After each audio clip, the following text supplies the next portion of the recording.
Hi friends, நம்ம இப்போ பார்க்க போகிறது 6 power square root of M plus 6 power square root of M is equal to 24 power square root of m. இங்கே நம்ம கண்டுபிடிக்க வேண்டியது எம்மோட வேல்யூ. ஸோ இப்போ எப்படி எழுதலாம்?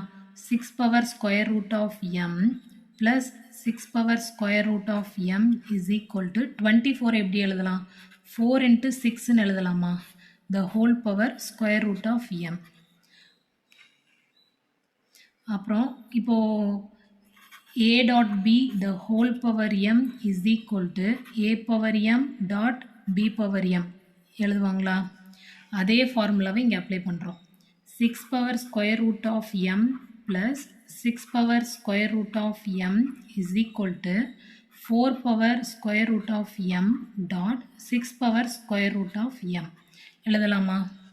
அதுக்கு அடுத்தது இப்போது இங்கே இந்த 6 power square root of m இங்கே மல்டிப்ளிகேஷனில் இருக்குது இல்லையா? இது வந்து ஆப்போசிட் சைட் வர்றப்போ டிவிஷனாக மாறுமா? அப்போது 6 power square root of M plus 6 power square root of M divided by 6 power square root of M is equal to 4 power square root of M எழுதலாமா? இப்போ இங்கே வந்து இன்னொரு formula a plus b divided by c is equal to a by c plus b by c எழுதலாமா? So அதே ஃபார்முலாவை இங்கே apply பண்ணுறோம். 6 power square root of M divided by 6 power square root of M plus 6 power square root of M divided by 6 power square root of M is equal to 4 power square root of M எழுதலாமா? இப்போது இதுவும் cancel ஆயிருமா? இதுவும் cancel ஆயிருமா? Cancel ஆயிடுச்சுன்னா 1 + 1 is equal to 4 power square root of m வருமா? இப்போ அதே மாதிரி இப்போ இங்கே என்ன வரும்?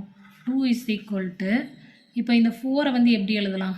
2 பவர் 2 எழுதலாமா? The whole power square root of M எழுதலாமா? அதுக்கப்புறம் இப்போது நமக்கு வந்து a power m the whole power n is equal to a power m dot n எழுதலாமா? அதே மாதிரி தான் இங்கே வந்து 2 பவர் இங்கே எதுவுமே இல்லைன்னா நம்ம என்ன எழுதிக்கலாம்? 1ன்னு எழுதலாமா? Is equal to 2 power 2 square root of m எழுதலாமா?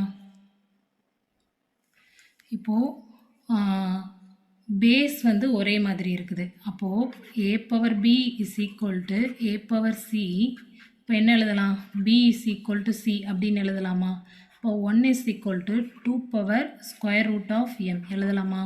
அப்போ square root of m is equal to 1/2 வருமா? இப்போ ரெண்டு பக்கமுமே வந்து ஸ்கொயர் பண்ணுறோம். இந்த பக்கம் ஸ்கொயர் பண்ணுறோம், இந்த பக்கம் ஸ்கொயர் பண்ணுறோம். அப்போது ஸ்கொயரும் ஸ்கொயர் ரூட்டும் கேன்சல் ஆயிருமா? m is equal to 1/4 கிடைச்சிருக்கா? இந்த வேல்யூவை எம்மோட வேல்யூவை மெயின் சம்மில் அப்ளை பண்ணி வெரிஃபை பண்ணி பார்க்கலாம். இப்போது மெயின் சம் என்னது?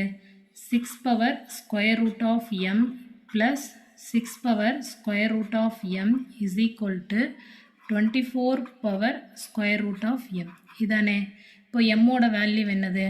1/4. இப்போ இதில் அப்ளை பண்ணோன்னா 6 power square root of 1/4 plus 6 power square root of 1/4 is equal to 24 the power square root of 1/4. இப்போ நம்ம 1/4 வந்து எப்படி எழுதலாம்? 1/4 ஸ்கொயர் ரூட் ஆஃப் 1/4 வந்து 1/2ன்னு எழுதலாமா? ஸோ இந்த வேல்யூவை இங்கே அப்ளை பண்ணலாம். 6 power 1/2 plus 6 power 1/2 is equal to 24 power 1/2 எழுதலாமா? இப்போ இது ரெண்டுமே காமனாக இருக்கா? இதை வெளியில் எடுக்கலாமா? 6 power 1/2 dot 1 + 1 is equal to 24 power 1/2 எழுதலாமா? அப்போ என்ன வரும்? 6 power 1/2 dot 2 is equal to 24 power 1/2 வருமா? இதுக்கு அடுத்தது இப்போ வந்து 1/2 6 பவர் 1/2 எப்படி எழுதலாம்? ஸ்கொயர் ரூட் ஆஃப் 6 டாட் இப்போ 2 எப்படி எழுதலாம்? ஸ்கொயர் ரூட் ஆஃப் 4ன்னு எழுதலாமா? இப்போ 24 எப்படி எழுதலாம்? ஸ்கொயர் ரூட் ஆஃப் 24ன்னு எழுதலாமா? ஸோ இந்த ரெண்டும் மல்டிப்ளை பண்ணுறப்ப square root of 24 is equal to square root of 24. அப்போ எம் வேல்யூ கரெக்டா? தேங்க்ஸ் ஃபார் வாட்சிங். இந்த வீடியோ உங்களுக்கு பிடிச்சிருந்ததுன்னா லைக், ஷேர் அண்ட் சப்ஸ்கிரைப் பண்ணுங்கள்.